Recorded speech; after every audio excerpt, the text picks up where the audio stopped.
بسم الله الرحمن الرحيم. அஸ்ஸலாமு அலைக்கும் வரஹ்மத்துல்லாஹி வபரகாத்துஹு. எல்லாரும் ஹைரியத்தா இருப்பீங்கன்னு நம்புகிறேன். அல்ஹம்துலில்லாஹ். அஊஸு பில்லாஹி மினஷ் ஷைத்வானிர் ரஜீம். பிஸ்மில்லாஹிர் ரஹ்மானிர் ரஹீம். ரப்பி ஜித்னி இல்மா, ரப்பி ஜித்னி இல்மா, ரப்பி ஜித்னி இல்மா. பாடம் 30.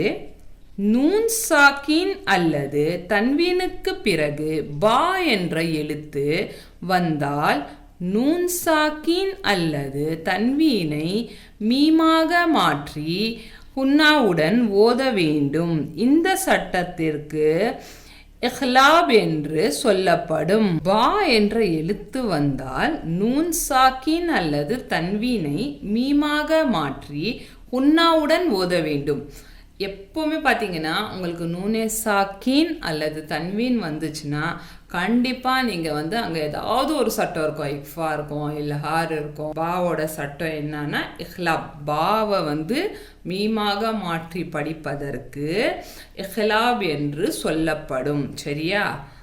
மீமாக மாற்றி நூன் சாக்கின் அல்லது தன்வீனை மீமாக மாற்றி உன்னாவுடன் ஓத வேண்டும். இந்த சட்டத்திற்கு இஹ்லாப் என்று சொல்லப்படும். இந்த சட்டத்தின் பேர் என்னன்னா இஹ்லாபுங்க. பாவை மீமாக மாற்றி படிக்கிறது தான் இந்த சட்டம். உதாரணம் நம்ம பார்க்கலாம். இங்கே பாருங்க, நூன் சாக்கின்னு இருக்கா, இங்கே சின்ன மீம் ஒன்று கொடுத்துருக்கு பாருங்க. இந்த மாரி மீம் வந்தால் மட்டும் இது இஹ்லாபுடைய சட்டம். சரியா? நார்மலாக வர மீம் வந்துச்சுன்னா அங்கே நிறுத்தி படிக்கணும் குரானில். இந்த மீம் வந்துச்சுன்னா இஹ்லாபோட சட்டத்தை யூஸ் பண்ணி நம்ம படிக்கணும். இன்ஷா அல்லாஹ் நல்லா பார்க்கலாம் நம்ம இந்த சட்டத்தை.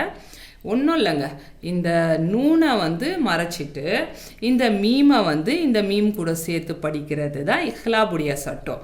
இங்கே பா வந்திருக்கா, எப்போவுமே பா வந்துச்சுன்னா அதுக்கு முன்னாடி இந்த மீம் வரும்ன்றதை இங்கே குறிப்பாக சொல்கிறாங்க உங்களுக்கு.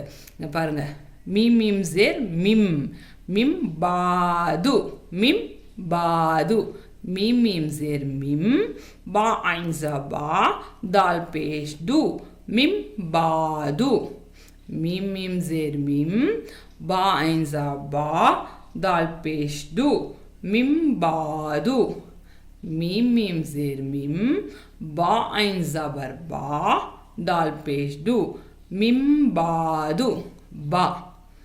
நூன் சாக்கினுக்கு பிறகு பா வந்தால், நூன் சாக்கின், இங்கே நூன் சாக்கின் இருக்கா, நூன் மேலே சுக்கூன் இருந்தாலே அதோட பேர் நூன் சாக்கின்னு சொல்லுவாங்க. சரியா? இந்த நூனு சாக்கினுக்கு அப்புறம் இந்த மீம் வந்துச்சுன்னா, இந்த குட்டியூண்டு ஒரு மீம் இருக்குது பார்த்தீங்களா, இந்த மீம் வந்துச்சுன்னா இது இஹ்லாபுடைய சட்டம். மறக்காமல் பாருங்கள். இதே மீம் சின்னதாக நார்மல் மீம் வந்துச்சுன்னா அந்த மீமுக்கு நீங்கள் நிறுத்தணும், வக்ஃபு செய்யணும்.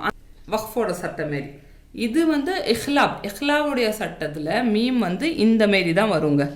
இந்த மாரி மீம் தான் வரும். இதை நல்லா பார்த்துக்கோங்க. மிம்பாது, மிம்பாது.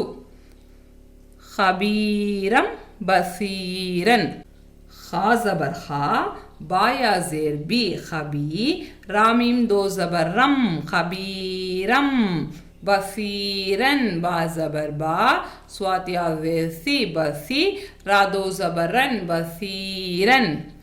பா தன்வீனுக்கு பிறகு பா வந்தால், தன்வீனுக்கு பிறகு பா வந்தால் அந்த மீமை ராவுடன் சேர்த்து, தன்வீனுடைய எழுத்துடன் சேர்த்து இஹ்லாப் செஞ்சு ஓதணும். சரியா? இன்ஷா அல்லாஹ் இந்த பாடத்தை நல்லா பாருங்க. அல்லாஹ் எனக்கும் உங்களுக்கும் இல்முக்கான தௌஃபீகை கொடுப்பானாக. ஆமீன் ஆமீன் யா ரப்புல் ஆலமீன். اللهم منك ولك، اللهم تقبل مني.